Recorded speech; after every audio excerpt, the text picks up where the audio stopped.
Hola, and welcome in again to another edition of Musings from the Mountains. I told you we were back, and we meant it. We're back in the saddle. I'm your host, Keenan Cummings, senior writer slash managing editor slash host slash everything. I'm a five-tool player over at WVSports.com, and I'm joined by... I'm Serre. If Keenan is Batman, I am Robin. Yes, and we are come to bring you quite a bit of information today. As I said, we're back on regular rotation. I hope you are here with us, and I hope you stick with us because this is the plan moving forward. Try to get it 2 or 3 times a week and really kind of bring you our insight, our thoughts on what's happening in West Virginia sports. We mentioned West Virginia was going under a little bit of a, transfer revolution with the basketball program. They had taken one transfer since the Matt Humphrey experiment in 2012, and that's Gabe Oswin. They've taken 2 graduate transfers in the last week. We're going to break those guys down, how they fit in, what it means. I talk a little bit about some of the other targets that they're looking at right now to possibly fill other slots.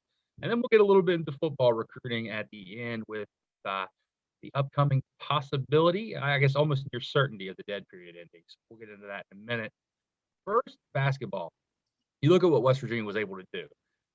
Dimon Carrigan, big man, shot blocker, rim protector, extraordinaire, really. You look at his numbers, fantastic. The guy averaged 2.5 blocks per game. You look at his advanced metrics, he checks out pretty well in everything. High offensive rebounding percentage, high defensive percentage. Actually was very, very efficient for what he was asked to do on offense, which isn't much. I mean, you watch his tape, he dunks. That's pretty much what he does. Dunks and finishes around the rim. But really, I mean, how many missed opportunities did West Virginia have around the rim this year? You think about the Syracuse game, you get chills thinking about all the layups West Virginia missed. It'll be nice to have a guy that can finish strong around the rim. But obviously, his shot blocking is his calling card. 7th in the nation in block percentage, which is basically how many minutes he played compared to how many shots he blocks. So that's pretty impressive. He was 18th overall in blocks per game. Bob Huggins said in his release, they wanted to get a rim protector, and they got one of the best ones in the country. If you look at it on paper, it's hard to argue with that, right, Jared?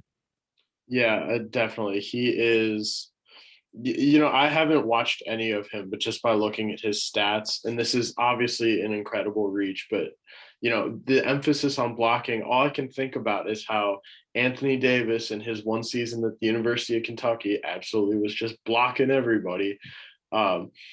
And just by looking at on paper, I mean, he did play a mid-major at FIU, but I mean, blocks don't lie. Wingspan, he's 6'9", 215. Ideally, he'll definitely keep that defensive capability, that rim protection. Very much a Bob Huggins player, so I'm excited to see how he fits in. Yeah, West Virginia Bob Huggins had an interesting comment in his release when they officially signed him. He said they'd get back to pressure defense. Now, pressure defense doesn't necessarily mean the press, although I know some of you out there are getting excited. Could just mean, their their extended half-court pressure defense, but it helps a lot when you have a guy that can erase mistakes, and that's what he can do. You look at how he can fit into the rotation. We still got questions on Derek Culver. We do not know if he's coming back. We know Gabe Oswin is back. So at worst, he's going to be a part of a 2-man rotation in the front court.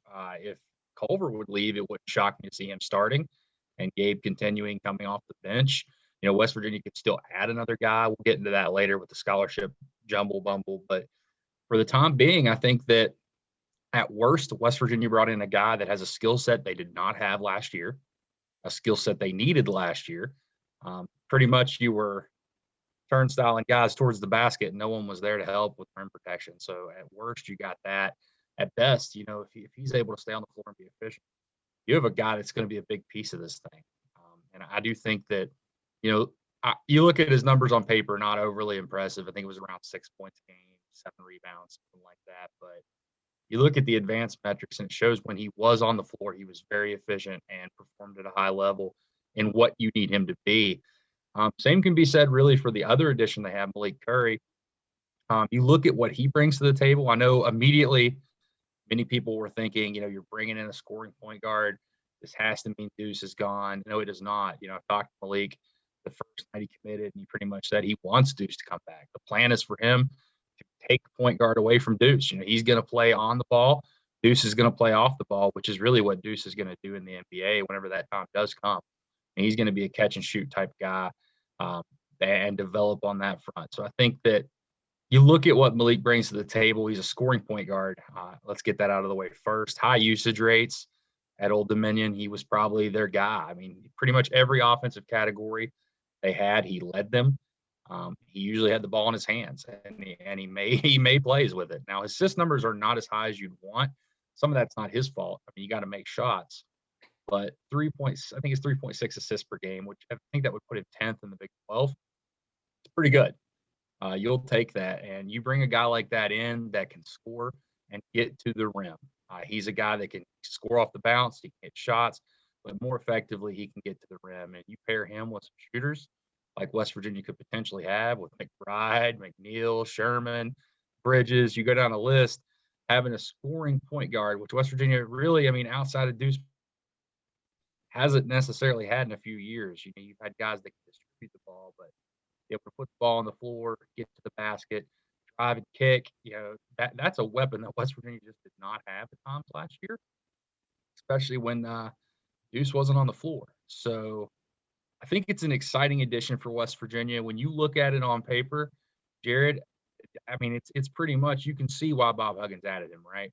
Yeah, 100%. I mean, when I look at him and how he led Old Dominion in most of the offensive categories last season, I think about how, of course, everybody always says there's only one ball. You only play with one ball. So, like, if you have a bunch of scorers, it doesn't matter. I disagree. I think if you bring in a Malik Curry, if Miles McBride comes back, if Sean McNeil comes back, if you have all these scorers coming back, that just it creates so many more opportunities offensively, obviously. I mean, you can have have Malik Curry bring the ball up the floor, use Miles McBride as a decoy, vice versa. Two very similar players you can interchange. And I think that offensively, as long as everybody comes back, I think they will mesh together really well. That's the main thing. Yeah, it's really hard not to get excited. I know some fans out there have begged and begged and begged for West Virginia to get in the transfer game. Bob Huggins hasn't wanted to do it, and I respect his reasoning. I mean, he's explained it to us before. It feels like it's not really a professional thing to do.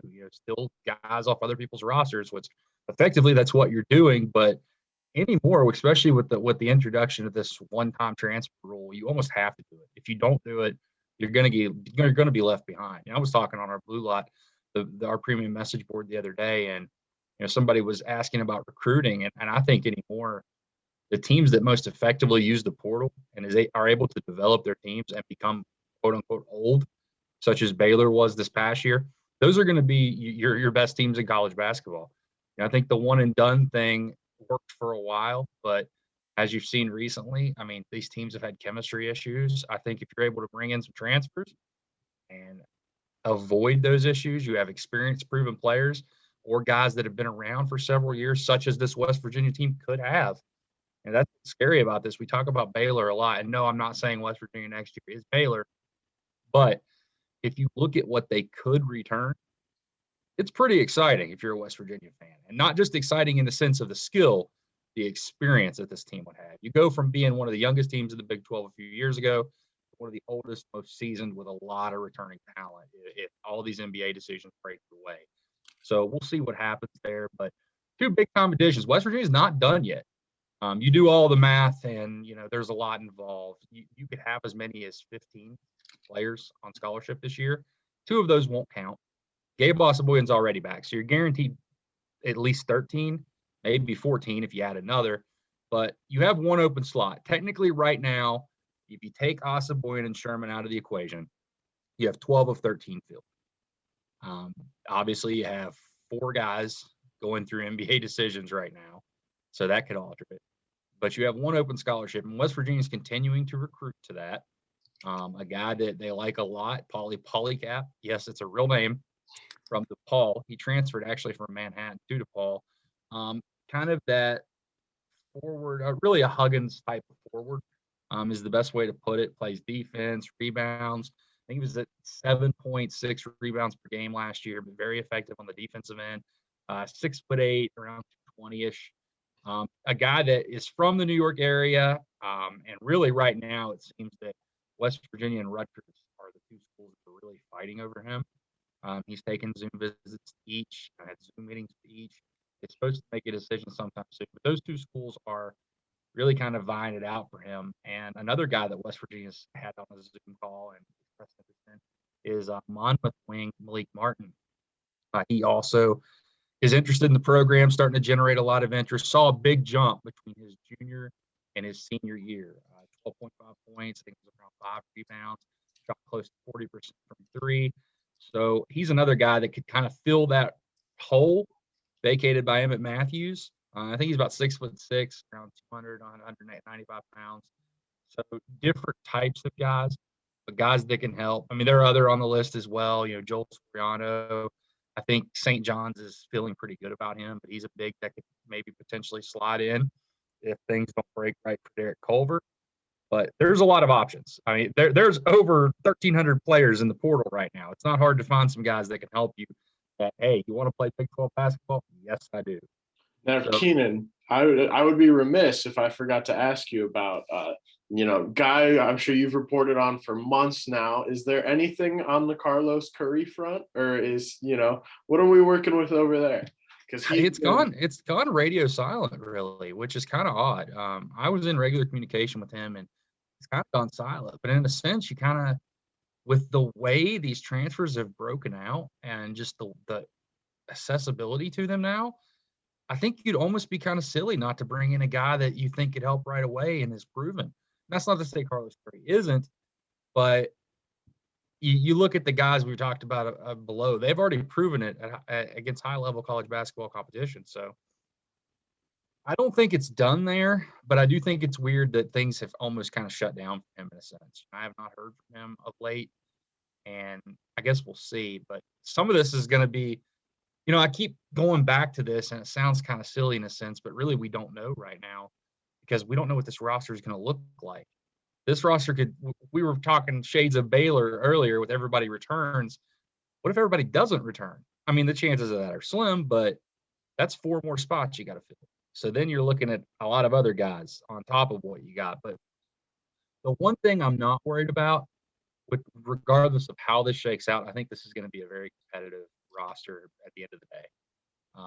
I like what Huggins and staff are doing in the portal. They're being aggressive. They're going after guys that fill needs. And I think you almost have to do that, as I mentioned earlier. And I think that West Virginia is on the right path. So we'll see. I think we should get some resolution to some of these decisions sooner rather than later. We went through our percentages a couple days ago, how we felt about guys. That's going to change. I was talking to someone, a couple days ago, and it's crazy to me, guys that usually are very, very good sources. I've heard complete opposite takes on some of these situations within hours of each other. So I think a lot of people don't know how it's going to turn out right now. Some of it depends on, what these guys get back, where they're projected, and really what they want to do in the next step of their career. You look at a guy like Derek Culver, he's going to be 22, 23 years old. Can you really fault him? He spent 3 years at West Virginia, had a post-grad year. If he wants to go try his hand professionally, whether that's NBA, overseas, whatever, it's hard to really fault him for that. He's done his job. He's played for West Virginia for 3 years, which when he first got here, and many people didn't think they'd get that. So that's not saying Culver's leaving, but it wouldn't shock me, is what I'm trying to say. I'd understand where he's coming from. So we got a lot to figure out. If Deuce McBride moves up those draft boards, start to get worried a little bit. I think he's obviously a gigantic beast and needs to get back. But a lot can happen between now and then. A lot can happen between now and next time we talk to you guys. So we'll continue to stay abreast on it. I'll let you know what's happening in the transfer portal and kind of give you our rundown of guys that they are able to add and how it affects the team depending on what happens. Flipping the page to football recruiting. Done. It's been over a year, guys. No structured, I guess is the best way to put it. Visits, guys can take self-guided tours, virtual visits, all of that, and they've been doing it for the last year primarily is are how coaches are putting together their recruiting classes. Looks like that's coming to an end. We've discussed it before, but now it seems almost official. Come June 1st, visits are going to open back up. Now, I don't know how and what that means. I do know official visits are going to be in play. West Virginia has been very, very aggressive, even before this became reality when it came to securing official visits, getting top prospects on campus, and well, setting up to get top prospects on campus and addressing needs. I think that this class has 4 members right now. By the time mid-June rolls around, you might see that they could have 15 to 20 if things break right. West Virginia was very aggressive. They were the first school that I saw, and many of my colleagues at Rivals saw, that were actively scheduling official visits before the dead period was even really officially reported that it could end. And I think that speaks a lot to what they were able to do, kind of have the foresight to do that, lock kids in, because you gotta imagine a lot of these guys have not been anywhere in over a year. Some of them have never been able to formally visit a school, as 2022 prospects. So you're going to get the first crack at some of your top talents. And if you go look at our list over at WVSports.com, we have a list of all the guys that are scheduled to officially visit on the blue lot. Let's just say there's a lot of stars on that list, a lot of really talented players. So West Virginia is able to just get a few of those, in June once you're able to bring guys on campus or make a good impression. You don't necessarily have to get the commitment when they visit, but if you get yourself into their mind and it pays off down the road, it's the same thing. So we'll see how it turns out. It's exciting for me for covering recruiting. You finally get away from, hey, this kid took a virtual visit. He was able to, you actually get some meat and potatoes with your stories again. You'll be able to have them interact with the coaches, really get to know the program, and things will move quicker. So we're almost there. A couple more months, and we're almost there. We'll be back into visits. Things will be back to normal. I appreciate everybody that does follow recruiting for being patient during this time, because trust me, as someone that covers it, it's been different. It has not been the same. So it'll be nice to kind of get some normalcy back on the recruiting front. But thank you again for tuning in. This has been another edition of Musings from the Mountains. We'll be back this weekend.